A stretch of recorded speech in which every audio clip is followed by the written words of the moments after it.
এটা হচ্ছে একটা দোকানের সিসিটিভি ফুটেজ। আজকে যখন ভূমিকম্প হয়, দেখেন প্রচন্ড পরিমাণে ভূমিকম্প হচ্ছে। এই দেখেন সর্বোচ্চ যে ঝাটকাটা, এটা এটা এটা এটা এটা আল্লাহ আল্লাহ আল্লাহ আল্লাহ আল্লাহ লা ইলাহা ইল্লা আনতা সুবহানাকা ইন্নী কুনতু মিনাজ জালিমিন। আল্লাহ আল্লাহ আল্লাহ আল্লাহ আল্লাহ আল্লাহ। দেখেন কি অবস্থা, সিসি ক্যামেরাটা কি পরিমাণে ঝাঁকিয়ে খাচ্ছে, যার ফলে এটা এমন এমন দেখাচ্ছে। আল্লাহ আল্লাহ লা হাওলা ওয়ালা কুওয়াতা ইল্লা বিল্লাহিল আলিয়্যিল আযীম।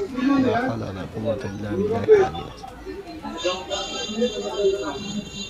এজন্য যখনই ভূমিকম্প হয় তখনই আমরা যে জায়গায় থাকি সম্ভব হলে ওই জায়গা থেকে বের হয়ে ফাঁকা জায়গায় চলে যাওয়া, যদি না হয় তাহলে শক্ত কোনো টেবিলের নিচে আমরা